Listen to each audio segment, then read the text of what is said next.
Assalamu alaikum jama'an channel, barkamu da sake haɗuwa da ku a wannan sabon bidiyon. A wannan bidiyon zan nuna muku wani application ne mai suna WhatsApp wanda amfanin application ɗin shine zai nuna muku waɗanda suka buɗe profile picture na WhatsApp na ku suka gani ba tare da kun tambaye su ba. To kafin fara wannan bidiyon kada ku manta ku yi subscribe a wannan channel ɗin na kai sabon zuwa ne, sannan kuma ku yi like na bidiyo ya kasance kun ji daɗin shi. To ba tare da bata lokaci ba bari mu fara.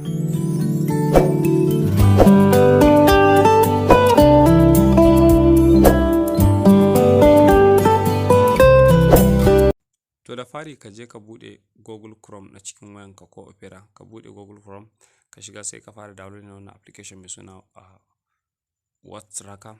Kana shiga Google Chrome sai ka taɓa wajen searching sai ka rubuta whatstrackerdns.itomazons.in wato whatstrackerdns.itomazons.in.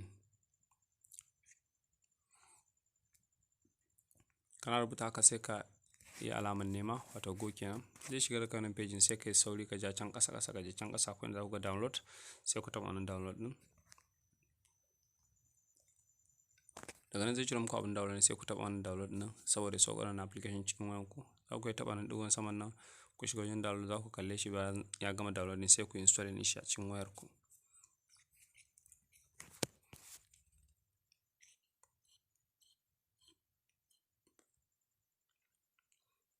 Yana gama installing sai ka buɗe wannan application na WhatsApp tracker ko in ce WhatsApp tracker.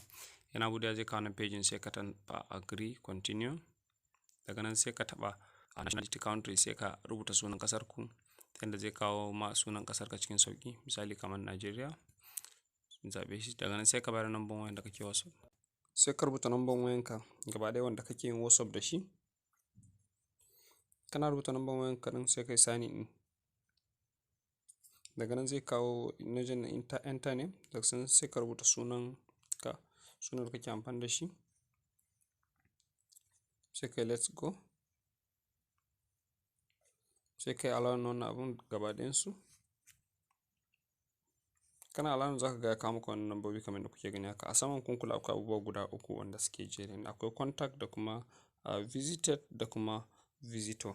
In ka taɓa wannan contact din zai kawo lambobin wayanka ne da kake amfani da su na saman nan.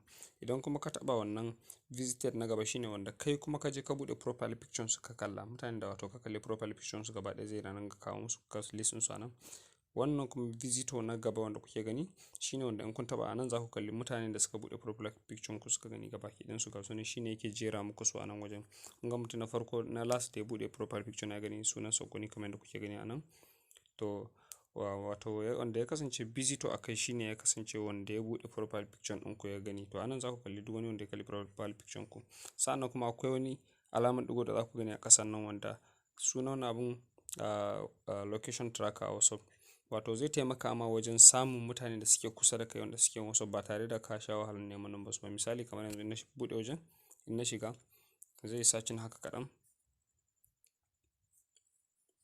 zai kawo muku list ko kuma in ce sunaye da lambobin mutane da suke chatting a kusa da kai. Misali kamar yanzu zai kawo muku wanda za ka ga kawo male female, maza ne ko mata kake so wanda suke kusa da kai da suke chatting. In kana son duka ne to sai ka zaɓi boot ɗin. Daga nan za ku ga kawo mutanen da kuke chatting suke chatting a kusa da kai. Misali yanzu kamar wannan Umar KBY, nisan tsakanina da shi kilomita 441 daga inda nake zuwa inda yake. Kun ga ina so zan iya ɗaukar number wayan shi ba tare da na gaya mishi ba, zan iya amfani da shi. Kaga kenan idan har kana cikin unguwa ko kuma kana cikin garin ku kana neman number wani ba tare da ka sha wahala ba ta cikin wannan WhatsApp location tracker na WhatsApp tracker nan za ka amfani da shi wajen samun lambobin mutane. Kuna ga wannan duk mutane ne wanda suka kasance suna kusa da ni suna chatting, sa'annan kuma zan iya samun number wayan su in ɗauka in ina so. Kuma gashi nan distance wato nisan da ke tsakaninmu da su daga inda suke. Za ka iya taɓa mutum har ka kalli inda yake zaune. Misali kamar na ɗauki wannan shi kun ga halin yanzu yana kawo min map ɗin wato ƙasashen da suke wajen. Zan kuma iya gani inda Umar yake, garin da yake, inda yake zaune da adireshin sa da komai zan iya samu ba tare da na ɓata lokaci ko kuma na tambaye shi ba. Kun ga wannan application amfanin shi ya kasance yana da yawa kenan wato WhatsApp tracker. Idan baka da wannan application maza ka je ka install shi saboda wannan application ɗin yana da amfani a wayoyinku saboda zai iya taimaka muku samun lambobin mutanen da suke neighbor ko kuma kusa da ku ba tare da kun nemi number su kun sha wahala ba. To don na kawo ƙarshen bidiyo na wannan satin ko kuma in ce wannan bidiyon, sai mun sake haɗuwa da ku a bidiyo da zan sake kawo muku a gaba. Kada ku manta wannan channel ɗin ku yi subscribe, sannan kuma ku danna alamar ƙararrawa saboda za a sanar da ku duk wani bidiyo na sake ɗaura sabo. Na gode, sai mun sake haɗuwa da ku a sabon bidiyo.